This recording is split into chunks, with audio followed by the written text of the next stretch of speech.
दोस्तों, किसान भाइयों, नमस्कार। आज के इस एपिसोड में हम बात करेंगे धान में लगने वाले 5 ऐसे हानिकारक कवक जनित रोगों की, जो कि कवक के द्वारा फैलते हैं रोग।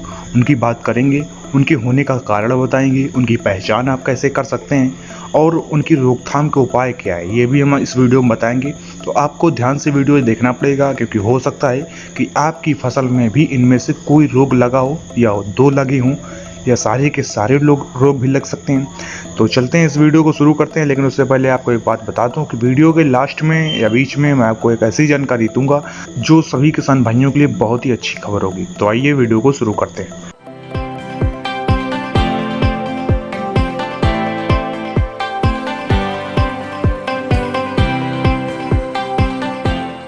नंबर पहला, धान का ब्लास्ट रोग। इसके होने का कारण क्या है? किसान भाइयों, धान में ब्लास्ट रोग के लक्षण फफूंद, मेघनापोर्थे, ग्रिसिया के कारण होते हैं, जो धान के सबसे विनाशकारी रोगों में से एक है।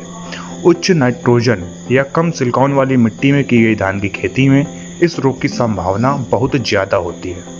धान की फसल में इस रोग की पहचान कैसे करें? धान का ब्लास्ट रोग ऐसे हर एक भाग को प्रभावित करता है जो कि जमीन से ऊपर होता है। पत्ती, कॉलर, गांठ, गर्दन, मंजरी के हिस्से और कभी कभी पत्तियों के खोल पर भी इसके लक्षण दिखाई देते हैं। इसके होने पर पत्तियों पर पीले से लेकर हल्के हरे हरितहीन आंख के आकार के नुकीले किनारों वाले धब्बे दिखाई देते हैं। और जैसे जैसे इस रोग के घाव बढ़ते हैं तो वैसे वैसे पत्तियां इसकी सूखने लगती हैं। इसकी रोकथाम का उपाय क्या है? यदि उपलब्ध हो तो जैविक उपचार ही करें, और अगर आप रासायनिक उपचार करना चाहते हैं तो कवकनाशी किटाजिन 48 EC का प्रयोग कर सकते हैं। 1 हेक्टेयर खेत के लिए किटाजिन 500 मिलीलीटर का प्रयोग करना चाहिए। आप अपने 20 लीटर टंकी पंप के लिए 20 मिलीलीटर का प्रयोग करें और इस प्रकार से अपने 1 हेक्टेयर खेत में 25 टंकी भरकर डालें।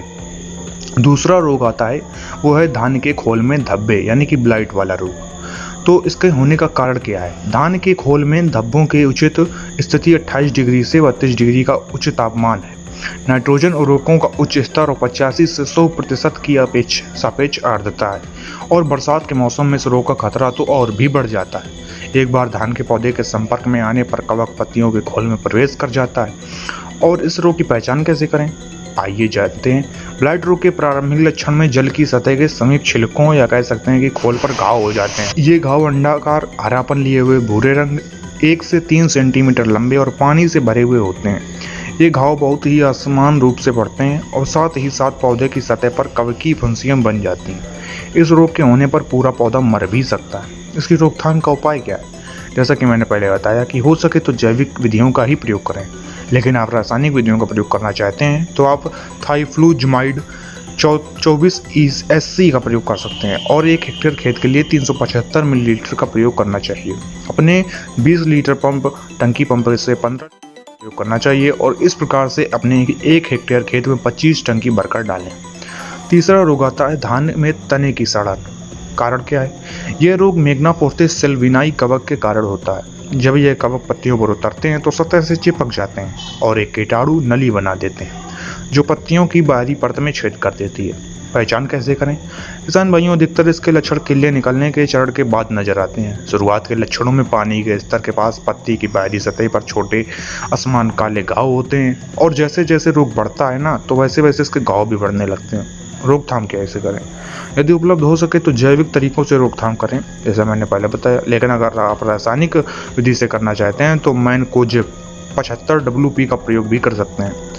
1 हेक्टेयर खेत के लिए 1.8 किलोग्राम का प्रयोग करना चाहिए। अपने 20 लीटर टंकी पंप के लिए 56 ग्राम का प्रयोग करना चाहिए, और इस प्रकार आप अपने 1 हेक्टेयर खेत में अपनी टंकी को 31.5 यानी कि 31.5 बार भरकर डालें। अगला आता है धान में खोल की सड़न रोग। धान में खोल की सड़न होने का कारण क्या है? धान में खोल की सड़न रोग मुख्य रूप से बीजों द्वारा फैलता है। यह रोग मुख्यतः सेरोक्लेडियम ऑरिजिन नामक कवक के द्वारा फैलता है।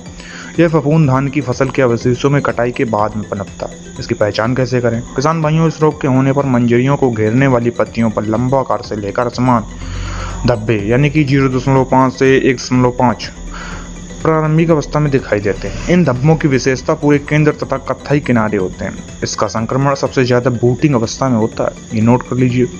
इसकी रोकथाम का उपाय क्या है? यदि उपलब्ध हो सको तो जैविक, जैसा मैंने पहले बताया, लेकिन अगर आप रासायनिक करना चाहते हैं तो हेक्साकोनाजोल 75 WG का प्रयोग कर सकते हैं।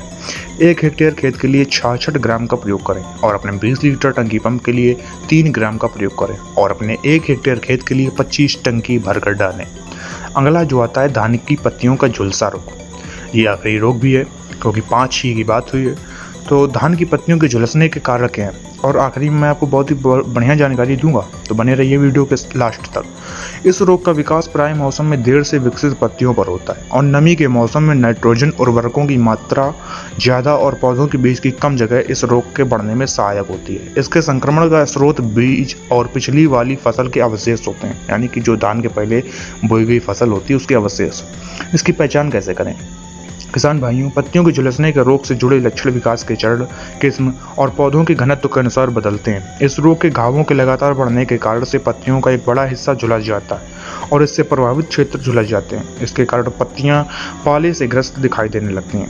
इसकी रोकथाम कैसे करें? रोकथाम में जाने से पहले मैं आपको वही जानकारी दे देना चाहता हूँ जो इतने देर से मैं बताने वाला था। जी हाँ, कृषक जन परिवार आपके लिए लाया है कृषकजन.com, जहां पर रोज कृषि से संबंधित हर जानकारी अपडेट होती है। रोज हर 6 घंटे में या हर 4 घंटे में अपडेट होती रहती है। कुल मिलाकर कह सकते हैं तो रोज अपडेट होती है। तो आप कृषकजन.com पर जाएं, वहां पर कृषि से संबंधित योजनाएं, खबरें, खेती की जानकारी, स्मार्ट खेती, कृषि व्यवसाय के बारे में जानकारी और कृषि स्टार्टअप के बारे में बहुत सारी जानकारियाँ आपको वहाँ पर कृषि से संबंध के केवल मिलती हैं। पशुपालन से संबंधित भी जानकारी हम आपको वहाँ पर देते हैं। तो हम वहाँ पर जाएं, वेबसाइट को भी सब्सक्राइब कर सकते हैं। तो आइए बताते हैं इसके रोकथाम। यदि उपलब्ध हो सके तो जैविक उत्पादों का ही प्रयोग करें, लेकिन अगर आप रासायनिक उत्पादों का प्रयोग करना चाहते हैं तो जिनेब 75 WP का प्रयोग भी कर सकते हैं।